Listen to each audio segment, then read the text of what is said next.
ሰላም ጤና ይስጥልን ውድ አድማጭ ተመልካቾቻችን፣ ይህ ማል ሚዲያ ትንታኔ ሂስ ዝግጅታችን ነው። በዛሬው ዝግጅታችን ላይ የዕለቱን አጫጭር መረጃዎች ለእናንተ በመንገር ለዕለቱ በመረጥነው ርዕሰ ጉዳይ ላይ ሰፊ ትንታኔና ሂስ የምንሰጥ ይሆናል።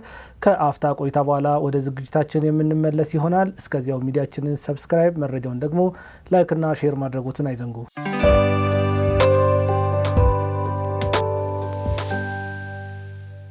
ተመልሻለሁ ውድ አድማጭ ተመልካቾቼ። አሰብ ለረጅም ጊዜ አምልጦን ቆይቶናል። ለ35 ዓመት ማለት ነው። አውቆም ይስጠው ሳያውቆም ይስጠው ሪያሊቲው ምንድነው? አሰብ በአሁኑ ሰዓት በእኛ እጅ የለም። ስለዚህ ለጊዜው መባላቱን ትተን ልክ ሜጀር ጀነራል ተሾመ ገመቹ እንዳሉት አይናችንን በቀይ ባህር ላይ ተክለን ልባችንን ደግሞ አሰብ ላይ ማድረግ ይጠበቅብናል። ጊዜ ለእኛ እየፈረደ ያለ ይመስለኛል። በዓለም ላይ ጊዜ ሁለት ነው። አንዴ ለአንተ ይሆናል፣ አንዴ ደግሞ በአንተ ላይ ነው የሚሆነው። እነመለስ ሀገር ሲመሩ በነበረበት ወቅት ጊዜ በኢትዮጵያ ላይ ነው የነበረው። ስለዚህ ኢትዮጵያ የነበራትን ሁሉ እንድታጣ ሆናለች። አሁን ደግሞ ጊዜው ለኢትዮጵያ ሆኖላታል። መሪዎቿ በሙሉ የትናንቷ ኢትዮጵያ የተሳሳተችውን ስህተቶች ሊያርሙ ተዘጋጅተዋል። አሁን ማንም ፈለገ አልፈለገ ኢትዮጵያን ማቆም የሚችል አንዳች ምድራዊ ኃይል የለም። ይሄ ሊገባን ይገባል። ጊዜው ለአንተ ሲሆን የፈለግከው ሁሉ ይሆናል። ፈጣሪም ያግዝሃል። ይህንን ማሰብ መቻል አለባችሁ። ዙሪያችንን የከበቡን ጠላቶቻችን ሊበሉን እንደ አንበሳ ቢያጋሱም ሁሉም አቅም አጥተዋል። በቃ ጊዜ አንተ ሲሆን ልክ እንደዚህ ነው የሚሆነው። የኢትዮጵያ መሪዎች ጠንካራ ሆነው ኢትዮጵያን የሚወዱ የሆኑት ጊዜው የኢትዮጵያ ስለሆነ ነው። የኢትዮጵያ መሪዎች ሌባ ያልሆኑት ጊዜው የኢትዮጵያ ስለሆነ ነው። በቃ ጠላቶቻችን ወደዱም ጠሉም፣ አመኑም አላመኑም፣ ተቀበሉም አልተቀበሉም፣ ፈለጉም አልፈለጉም አይናቸው እያየ ኢትዮጵያ በከፍታዋ ስትበር ከማየት ውጪ ምንም ምርጫ የላቸውም። ሁሉም ነገር የጊዜ ጉዳይ ነው። ይህንን ማመን መቻል አለብን። ለመነሳትም ለመውደቅም ጊዜው ሲፈቅድ ነው የሚሆነው። አንዳንዴ በብዙ ትጋት ውስጥ ሆነን እልፍ ስራዎችን እየሰራን ነገሮችን በጣም እየለፋን ሳይሳካልን ሲቀር ውጤቱ ዝቅተኛ ሲሆን ጊዜው ስላልሆነ ነው። ያኔም ኢትዮጵያ የነበራትን በሙሉ ስታጣ፣ አሰብን ስታጣ፣ ኤርትራን ስታጣ የኢትዮጵያ ጊዜ ስላልነበረ ነው። የኢትዮጵያ ጊዜ ስላልነበረ የኢትዮጵያ ጠላቶች በኢትዮጵያ ላይ ስልጣን ይዘው ኖረዋል። አሁን የኢትዮጵያ ጊዜ ስለሆነ ደግሞ ኢትዮጵያን ከልባቸው የሚወዱ ለኢትዮጵያ 24 ሰዓት የሚሰሩ ራሳቸውን አሳልፈው ለመስጠት የሚፈልጉ የትናንትና ስህተቶቻችንን ለማረም የተዘጋጁ መሪዎች አሉ። አሁን ጊዜው የኢትዮጵያ ነው። ዓለም ሊያስቆማት አይችልም። በቃ የራሷ ጊዜ መጥቷል። እንደዚህ ነው። ጊዜው ያንተ ሲሆን በወንፊት ሁሉ ውሃ ልትይዝ ትችላለህ። ጊዜው ደግሞ ያንተ ካልሆነ ግመል ላይ ሆነ ሁላ ውሻ ይነክሳል። ይሄ ያለ እውነታ ነው። ስለዚህ የተሰጠንን ጊዜ በአግባቡ ልንጠቀም ይገባል። በዚህ ጊዜ ውስጥ ትናንትና የተሳሳትናቸውን ስህተቶቻችንን ልናርም ይገባል። መንግስት በዚህ ላይ ከፍተኛ ስራ እየሰራ ነው። ጠቅላይ ሚኒስትሩ የነካ ሁሉ በረከት ይዞ እየመጣ ይገኛል። ያሰበው ሁሉ ሚሊዮን እንቅፋቶች ቢኖሩም እንኳን እየተፈጸሙ ነው የሚገኙት። እውነት እንነጋገር ከተባለ 7 ዓመት ውስጥ እኮ ብዙ ስጋቶች ነው የነበሩት፣ ብዙ ጦርነቶች ነው ያሉት፣ ብዙ መፈናቀሎች ነው ያሉት። በዚህ ሁሉ ነገር ውስጥ ግን ኢትዮጵያ ወደ ከፍታ እየሄደች ነው። ለምን? ጊዜዋ ስለሆነ። ይሄንን ጊዜ ማንም ሊያስቆመው አይችልም። ግን ካልተጠቀምንበት ከእጃችን ያመልጠናል። አሁን እኛ ኢትዮጵያውያን ማስተዋል የሚገባን ጉዳይ የተሰጠንን ጊዜ እንዴት አድርገን እንጠቀም የሚለው ላይ ነው ማወቅ ያለብን። ይህንን ካላስተዋልን በእጃችን የነበረውን ሁሉ ካጣም በኋላ ዋይ ዋይ ብንል ዋጋ የለውም። ጠቅላይ ሚኒስትር ዶክተር አብይ አህመድ የኢትዮጵያ ጠላቶችን አንድ በአንድ እንደ ቅማል እናራግፋቸዋለን ሲሉ የተናገሩትን ንግግር መርሳት የለብንም። ለምንድን ነው እንደዚህ ያሉት? ጠላቶቿ ብዙ ስለሆነ ነው። ያንን ነው እየነገሩን የነበረው። እውነት ነው። በደንብ እንመልከት እስቲ። ፋሲል፣ መሳይ፣ ሀብታሙ፣ ሪዮት፣ ነአምን፣ ዘመነ፣ አስረስ፣ ማርሸት፣ ጃልመሮ፣ ልደቱ፣ ሕዝቅኤል፣ ጸጋዬ፣ ፋኖ፣ ህዋት፣ ሻቢያ፣ አልቡራን፣ አብዱልፈታህ አልሲሲ፣ ደብረጽዮን፣ ሞንጆሪኖ፣ አንዳርጋቸው፣ አሳየ ደርቤና ሌሎች በርካቶች ስማቸውን አንስተን የማንጨርሳቸው የኢትዮጵያ ጠላቶች በኢትዮጵያ ላይ ተነስተዋል። ይሄ ሀቅ ነው። እውነት ነው የምነግራችሁ። ግን በጭራሽ ማሸነፍ አልቻሉም። ለምን? ይሄ የኢትዮጵያ ጊዜ ነው። እነሱ ፍላጎታቸው እኛ የማንመራት ኢትዮጵያ ብትንትኗ ይውጣ እያሉ ነው የሚገኙት። በየቀኑ ይሄንን ነው የሚናገሩት። ከሴጣን ጋርም ቢሆን በጋራ እንሰራለን ይሄንን መንግስት ለመጣል። ይሄንን መንግስት እኮ ለመጣል አይደለም። ኢትዮጵያ የሚያስፈልጋትን ነገር ሁሉ እንድታጣ ከግብፅ ጋር እየሰሩ ይገኛሉ። እነዚህ ሰዎች ቁጭ ብለው የኢትዮጵያን ከፍታ ከማየት ውጪ ምንም ማምጣት አይችሉም። በቃ ይሄ የኢትዮጵያ ጊዜ ነው፣ የከፍታዋ ጊዜ ነው። እንደ ንስር ከፍ ብላ የምትበርበት ጊዜ ነው። ከዚህ ውጭ ምንም ምርጫ የላትም ኢትዮጵያ። ጠላት አይኑ እያየ ወደ ተዘጋጀላት ተራራው ጫፍ ወደ ክብሯ ትጓዛለች። ይሄንን የኢትዮጵያ ጠላቶች ቁጭ ብለው ያሉ ግን ምን ከሆነ ነው? ጊዜያችንን በአግባቡ የምንጠቀም ከሆነ ነው። የተሰጠንን እድል በአግባቡ የምንጠቀም ከሆነ ነው። ብዙ መባላቶች፣ ብዙ መጨቃጨቆች፣ ብዙ መከራከሮች፣ ብዙ አለመግባባቶች፣ ብዙ አለመስማማቶች አሉ። በዚህ ውስጥ ደግሞ ትልልቅ በረከቶች አሉ።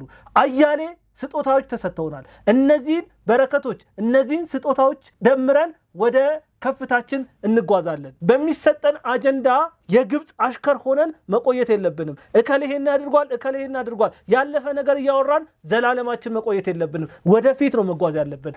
መስማማት የሚገባን ቦታ ላይ መስማማት አለብን። ሁሉም ነገር ያስማማል ማለት አይደለም፣ ግን ስለ ኢትዮጵያ ስንል በማያስማሙ ነገሮች ሁሉ እየተስማማን ወደፊት መጓዝ መቻል አለብን። የኢትዮጵያ መከላከያ ሰራዊት ሰሞኑን በተከታታይ በሐዋሳ ከተማ የተለያዩ ወታደራዊ ትርኢቶችን ሲያደርግ ቆይቷል። ይህ ዝግጅት የተደረገበት ዋነኛው ምክንያት የልዩ ዘመቻ እዝ 65ኛ ዓመት የምስረታ ክብረ በዓልን አስመልክቶ ነው። የኢትዮጵያ ወታደሮች በአየር ላይ በየብስ እና በውሃ ላይ የተለያዩ ትርኢቶችን አሳይቷል። ትርኢቱ የታየው በሐዋሳ ከተማ ነው፣ በሐዋሳ ሐይቅ ላይ ነው። ከዛ ውጪ በሐዋሳ ስታዲየምም የተለያዩ ዝግጅቶች ተደርገዋል። በዚህ ዝግጅት ላይ ጠቅላይ ሚኒስትር ዶክተር አብይ አህመድ እና የኢፌዴሪ የጦር ኃይሎች ጠቅላይ ኢታማዦር ሹም የሆኑት ፊልድ ማርሻል ብርሃኑ እንዲሁም ሌሎች ጥሪ የተደረገላቸው የመንግስት ባለስልጣናትና የመከላከያ ሰራዊት የክብር አባላት እንዲሁም አመራሮች ተገኝተዋል። መልካም ስም በስራ ይገለጻል። ስራችን ደግሞ ለእኛ ምስክር ነው። ድርጅታችን ሰመር ሪል ስቴት ከዚህ በፊት በመሃል ካሳንቺስ ጥንቅቅ አድርገን ሰርተን ባስረክብናቸው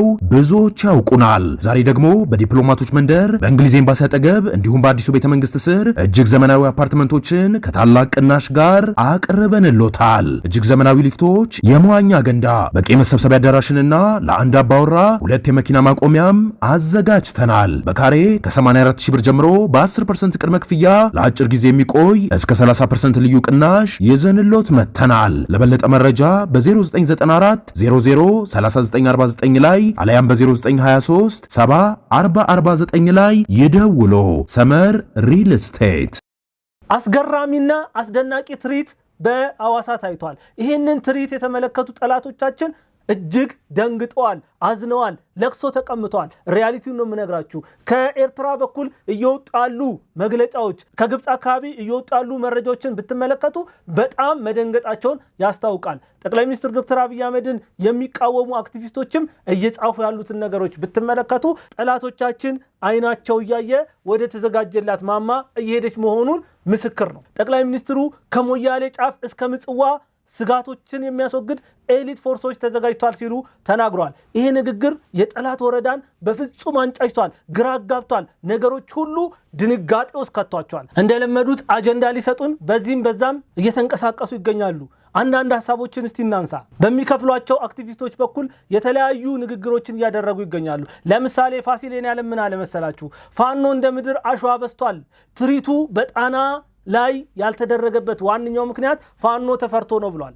እውነት ግን ይሄ ዝግጅት ፋኖ ተፈርቶ ነው ወይ በጣና ላይ ያልተደረገው? እስቲ በደንብ እንየው። ሲጀመር መጀመሪያ ደረጃ ላይ ፋኖ የሚፈራ ቡድን አይደለም፣ እሱ እንደሚለው ማለት ነው። ፋኖ ወደ ተራ ሽፍታነት ከተቀየረ ቆይቷል። የዚህን ያህል የሚዘመርለት፣ የሚሸለልለት፣ የሚፎከርለት ቡድን አይደለም። እራሳቸው ለፋኖ የሚሰጡት ግምት ትልቅ ስለሆነ እንጂ አንድም ቀን ለሰዓታት የሆነ ከተማ ተቆጣጥሮ አያውቅም፣ ከማጥፋት ከማውደም ውጪ ማለት ነው። በዚህ ምድር ለራሳቸው ያለው ግምት እጅግ በጣም ከፍተኛ ነው። ከነሱ በላይ ተኳሽ፣ ከነሱ በላይ አላሚ እንደሌለ ስለሚናገሩ እንጂ እውነታው ጣና ላይ ያልተደረገበት ምክንያት 2 ነው። የመጀመሪያው ትርኢቱ በሐዋሳ የተደረገበት ምክንያት አንደኛ ሐዋሳ የኢትዮጵያ አካል ስለሆነች ነው። ይህንን ማወቅ መቻል አለብን። ሁለተኛ የኢትዮጵያ መከላከያ ሰራዊት የተለያዩ አደረጃጀቶች አሉት። እነዚህ አደረጃጀቶች መቀመጫቸውን በተለያዩ የሀገሪቱ ክፍል አድርገው ነው የሚንቀሳቀሱት። ለምሳሌ የኢትዮጵያ ባህር ኃይል ዋና መቀመጫው አዲስ አበባ ነው። ግን የባህር ኃይሉ የትምህርትና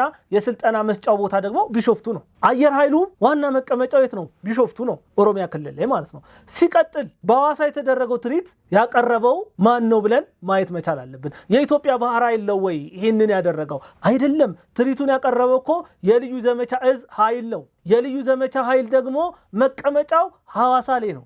ዛሬ የጀመረ አይደለም። ከደርግ ስርዓት ጀምሮ መቀመጫው ሐዋሳ ነው የነበረው። ስለዚህ ጣና ላይ ያልተደረገበት ዋነኛው ምክንያት ፋሲል የኔዓለም እንደሚለው ፋኖ ተፈርቶ ሳይሆን መቀመጫው ሐዋሳ ስለሆነ ነው። ይሄንን በደንብ መረዳት አለብን። እነ ፋሲል የኔዓለም ማህበራዊ ሚዲያን የሚጠቀሙት ለውሸት፣ ለማታለል፣ ለማጭበርበር በጭፍን የሚደግፏቸውን ደጋፊዎቻቸውን ለማስባል ነው። እኛ ደግሞ ማህበራዊ ሚዲያውን የምንጠቀመው ኢትዮጵያን ላለማፍረስ፣ እውነት ነገሮችን ለመናገር፣ የእንደናንተ አይነት ስህተት የሚሰሩ ሰዎችን በእውነት ውሸታችሁን ማጋለጥ ስለሆነ እውነቱን እንገልጻለን ማለት ነው።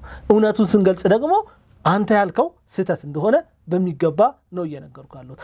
ሌላ ደግሞ ራሳቸው ለኢትዮጵያና ለኤርትራ ህዝብ አሳቢ አድርገው ማቅረብ ጀምረዋል። ዛሬ ምን አሉ መሰላችሁ? የኢትዮጵያ ህዝብና የኤርትራ ህዝብ ለምን ብለ ለኢሳያስና ለጠቅላይ ሚኒስትር ዶክተር አብይ አህመድ ጦርነት ትገባለ?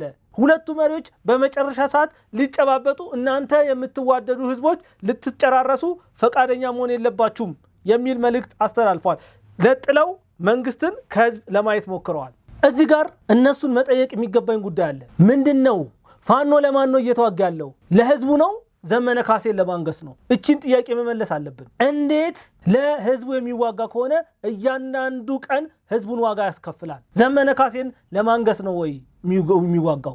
እንደዛ ከሆነ የኢትዮጵያ ህዝብ በሙሉ የሚዋጋው የሚመስላችሁ ጠቅላይ ሚኒስትር ዶክተር አብይ አህመድን በስልጣን ለማቆየት ነው የሚመስላችሁ፣ እናንተ ለዘመነ ካሴ ስለምትዋጉ ማለት ነው። የኢትዮጵያ ህዝብ ግን እንደዛ አይደለም የሚያስበው። ጠቅላይ ሚኒስትር ዶክተር አብይ አህመድ ኖረም አልኖረም ኢትዮጵያ ሀብቷ ንብረቷ ወደ ቦታው መመለስ አለበት። ስለዚህ ህዝቦቿ የሚዋጉት መንግስትን በስልጣን ላይ ለማቆየት አይደለም፣ የትናንትናው ስህተቱን ለማረም ነው። ያ ስህተት ደግሞ አሰብ ነው። አሰብን የሚያክል መሬት ተወስዶብን እኛ ባህር አልባ ሆነን ከቀይ ባህር ርቀን ከዓለም ተዘግተን ቆይተናል። ይህንን ማረም መቻል አለብን። ይህንን ለማረም ነው የኢትዮጵያ ህዝብ የሚዋጋው እንጂ እናንተ እንደምትሉት ጠቅላይ ሚኒስትር ዶክተር አብይ አህመድን በስልጣን ለማቆየት አይደለም። ኦፍኮርስ እናንተ ዘመነ ካሴን ለማንገስ ስለምትዋጉ ሁሉም ጦርነት ልክ እንደዛ ሊመስላችሁ ይችላል። የኢትዮጵያ ህዝብ ከኤርትራ ህዝብ ጋር ጠላት አይደለም። ኦብቪየስሊ ይሄ ይታወቃል።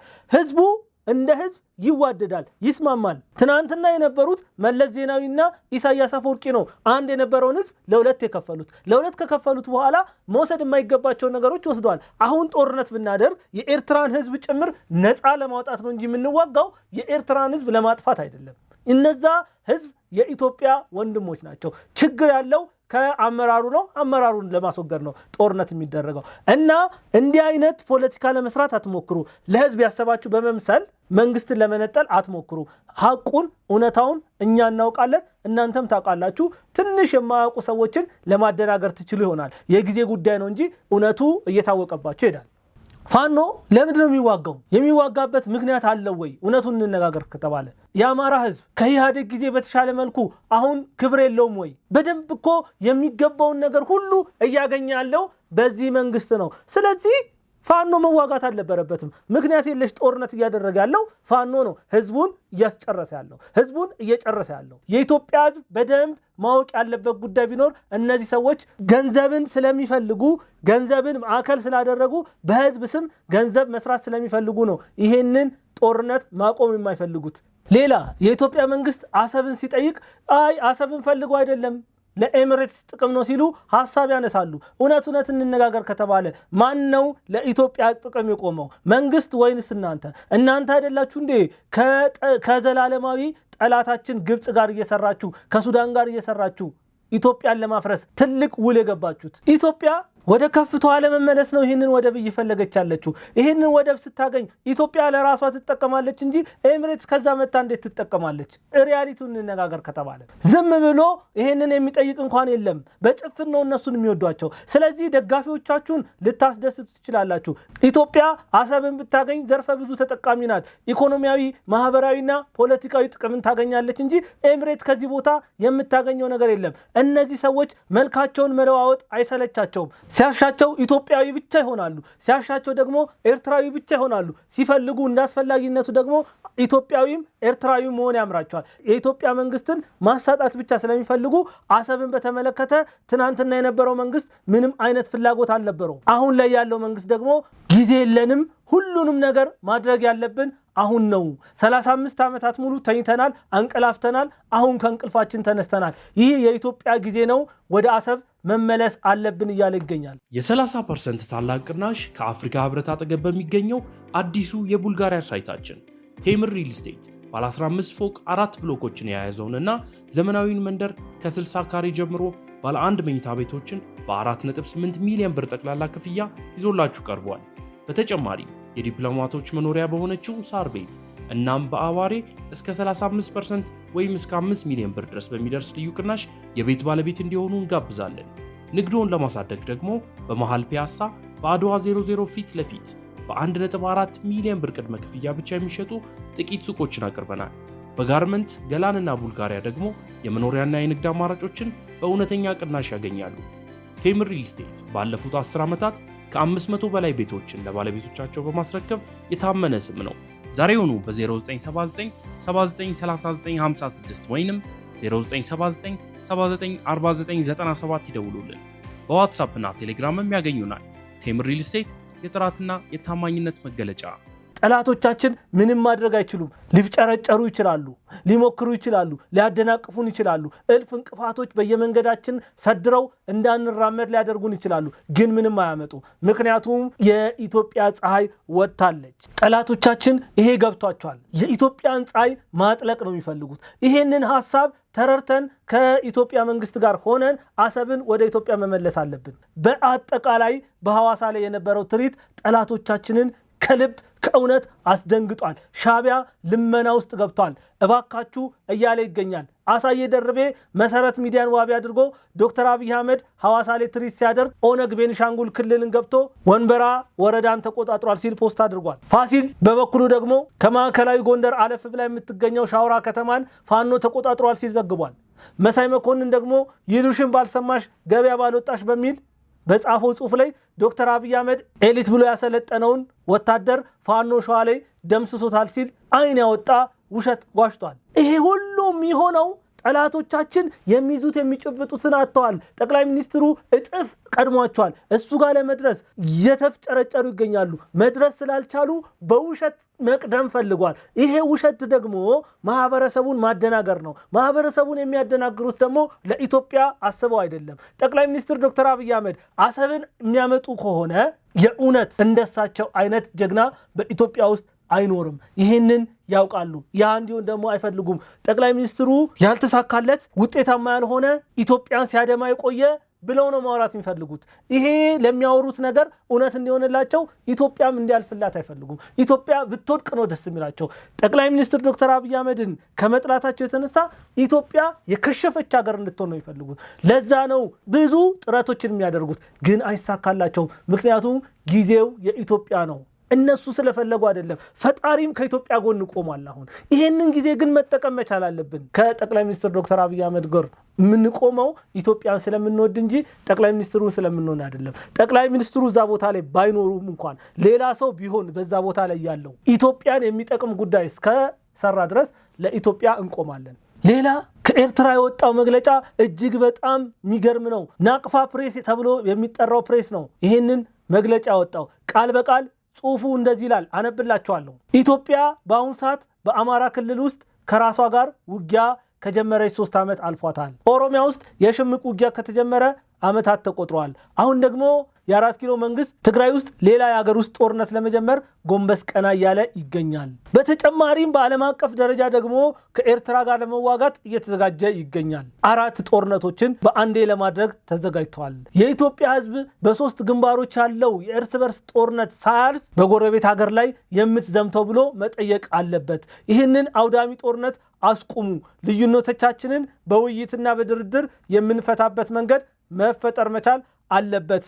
ጠቅላይ ሚኒስትር ዶክተር አብይ አህመድን ማስገደድ መጀመር አለባችሁ ሲል ጽፏል። እዚህ ጋር ማንሳት እንፈልገው እውነት ጠቅላይ ሚኒስትር ዶክተር አብይ አህመድ እያንዳንዱን በኢትዮጵያ ውስጥ ያሉ ጦርነትን ፈልጎ ነው ወይ እየተደረገ ያለው? የኤርትራ መንግስት አይደለም ወይ በኢትዮጵያ ምድር ውስጥ ፋኖ ህወሓት እና ኦነግን የሚረዳው? ማን ነው ጦርነቱን የለኮሰው? ሀገራችሁ ላይ ጦርነት እንዳይፈጠር አይደለ በኢትዮጵያ ምድር ላይ እየደገፈ ያለው? ሰላም ቢፈልግማ ይሄንን አያደርግም። ይሄንን ሁሉ እያወቀ የኢትዮጵያ መንግስት በሆደ ሰፊነት ነገሮችን አልፎ እንደራደር ብሎ ጠይቋል። ለመደራደር ፈቃደኛ አይደለም። ያ ብቻም አይደለም። በቅርቡ የኢትዮጵያ መንግስት ደብዳቤ አልጻፈም ወይ ለኤርትራ መንግስት? በአስቸኳይ ያስከውን መሬት ለቀ በሰላማዊ መንገድ እንወያይ ብሎ አልጠየቀም ወይ? የኤርትራ መንግስት ምን ብሎ ነው የመለሰው? ይሄ መሰረተ ቢስ ክስ ነው አይደል ያለው እንዴ? ስለዚህ እውነታውን መነጋገር መቻል አለብን። ከኤርትራ በኩል እንደዚህ አይነት ሀሳቦች የሚወጡት ራሳቸውን ሰላም ፈላጊ ለማስመሰል ነው። ግን እውነታው ያ አይደለም። እውነታው የጦርነቱ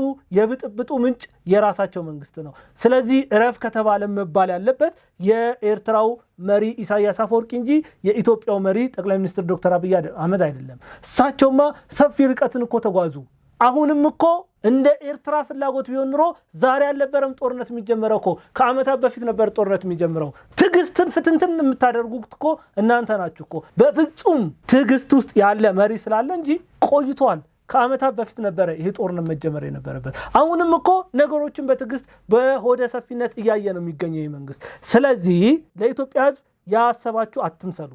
እውነቱን እንነጋገር ከተባለ እኮ ከ20 ዓመት በኋላ ሰላምን ፈልጎ የመጣው የኢትዮጵያ መንግስት እኮ ነው። መልሳችሁ ሰላሙን ያጠፋችሁት እናንተ እኮ ናችሁ። በኢትዮጵያ ውስጥ ሰላም እንዳይኖር ስለምትፈልጉ የፕሪቶሪያው ስምምነት ለምን ተፈጸመ ብሎ እኮ ነው መንግስታችሁ ከኢትዮጵያ መንግስት ጋር የተጣላው። ሁሉንም ነገር እናውቃለን እኮ።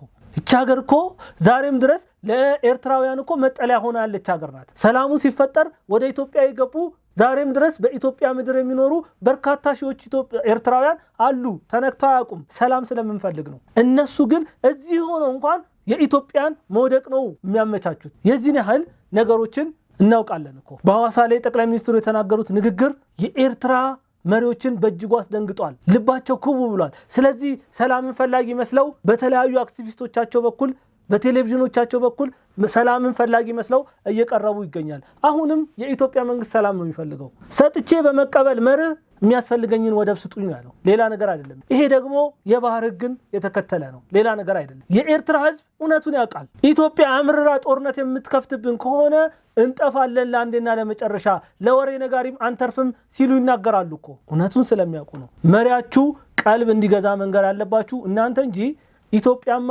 በብዙ ነገሮች ውስጥ እኮ አልፋለች እኮ። እናንተ እንደምትቆሰቁሱት ቢሆን ኑሮ እሳቱ መንደድ የነበረበት ዛሬ አይደለም፣ ቆይቷል።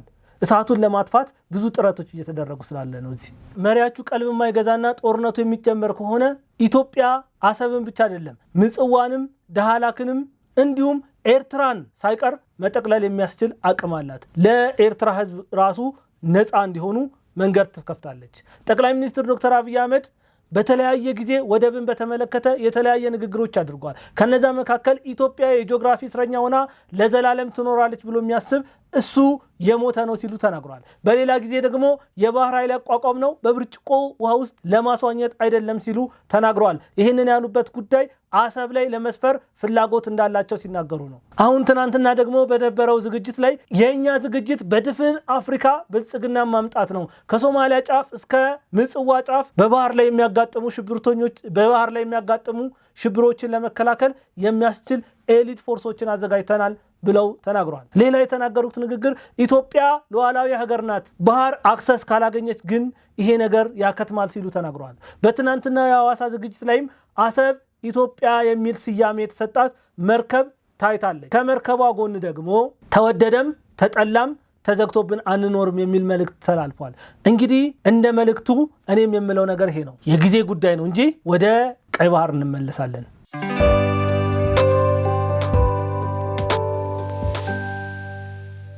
ተመልሻለሁ ውድ አድማጭ ተመልካቾቼ። ወደ መጀመሪያው መረጃ ሳልፍ የፌዴሬሽን ምክር ቤት ጥር 25 ቀን 2018 ዓ.ም ለምርጫ ቦርድ በጻፈው ደብዳቤ በትግራይና በአማራ ክልላዊ መንግስት መካከል አከራካሪ ሆነው የቆዩት 5 ምርጫ ክልሎች የይገባኛል ጥያቄ እስከሚፈታ የሁመራ፣ የአዲረመጽ፣ የኮረም፣ አፍላ፣ የጠለምትና የራያ አላማጣ ምርጫ ክልሎች ከትግራይ ክልል መንግስት ውጪ በሆነው ለብቻቸው በቀጥታ ለህዝብ ተወካዮች ምክር ቤት ምርጫ እንዲያደርጉ ምክር ቤቱ መወሰኑን ለምርጫ ቦርዱ ማስታወቁ ተሰምቷል። ይህ ዜና ከተሰማ በኋላ የተለያዩ ግለሰቦችና ድርጅቶች የተለያዩ ሀሳብ እየሰጡ ሲሆን የጠቅላይ ሚኒስትር ዶክተር አብይ አህመድ የምስራቅ አፍሪካ አማካሪ ይህ ውሳኔ ሀገራችንን ሰላም የበለጠ ከማወቅ ውጭ ሌላ ትርጉም የለውም ሲል ገልጿል። በሌላ በኩል ደግሞ የትግራይ ጊዜያዊ አስተዳደር የፌዴሬሽን ምክር ቤት የወሰነው ውሳኔ ዘርፈ ብዙ መዘዝ ይዞ የሚመጣ ስለሆነ ነገሩ በአስቸኳይ መታረም አለበት ብሏል። ይህ ውሳኔ የተወሰነው የትግራይ ህዝብ ድምፅ በሌለበትና ባልተወሰነበት ስለሆነ የፕሪቶሪያው ሰላም ስምምነት በግልጽ የጣሰ ነው ብሏል። አንዳንዶች ደግሞ ይህ ውሳኔ የሞተውን ህወሓት እንዲድን የሚረዳ ውሳኔ ነው ሲሉ ገልጿል። ህወሓት በትግራይ ህዝብ ተተፍቶ ሊሞት በተቃረበበት በዚህ ሰዓት የፌዴራል መንግስት የወሰነው ውሳኔ የትግራይ ህዝብ ሳይወድ በግዱ ከህወሓት ጋር እንዲጣመር ሊያስገድደው ይችላል ብሏል። የዘመነ ካሴ ቡድን ደግሞ የፌዴራል መንግስቱ 4 ኪሎን ብቻ አይደለም ወልቃይትንም ከአማራ ነጥቋል ሲል ከሷል። ስምረት ፓርቲ በበኩሉ በህገ መንግስቱ አንቀጽ 62 መሰረት ለፌዴሬሽን ምክር ቤት የተሰጠው ስልጣንና ተግባር የህገ መንግስትን ትርጉምና የክልሎችን ወሰን ክርክር ከመፍታት አይዘልም። ምክር ቤቱ የምርጫ ክልሎችን የማዋቀርም ሆነ ክልሎችን ከነባር አስተዳደራዊ መዋቅራቸው ውጪ በፌዴራል መንግስቱ ስር እንዲሆኑ የማድረግ መብት የለውም። ስለሆነም ይህ እርምጃ የማይስተካከል ከሆነ ድርጅታችን ስምረት ፓርቲ በምርጫ የማይሳተፍ ይሆናል ብሏል። ጋሻው መርሻው የተባሉ ግለሰብ ደግሞ የምርጫ ቦርድ ውሳኔ ጥሩ ውሳኔ ነው፣ እንቁላል ቀስ በቀስ በእግሯ ትሄዳለች ማለት ይሄኔ ነው ብለዋል። አቶ ጣሂር መሐመድ በበኩላቸው የምርጫ ቦርድ ውሳኔ በአማራ ስም የሚነግደውን ቡድን ጭንብል ገፋል ሲሉ ተናግረዋል። የኢኖቬሽን እና ቴክኖሎጂ ሚኒስትር የሆኑት ዶክተር በለጠ ሞላ ደግሞ የምርጫው ቀጠናዎቹን በተመለከተ መንግስት የወሰነውን ውሳኔ ህጋዊና የፕሪቶሪያውን ስምምነት ያከበረ ነው።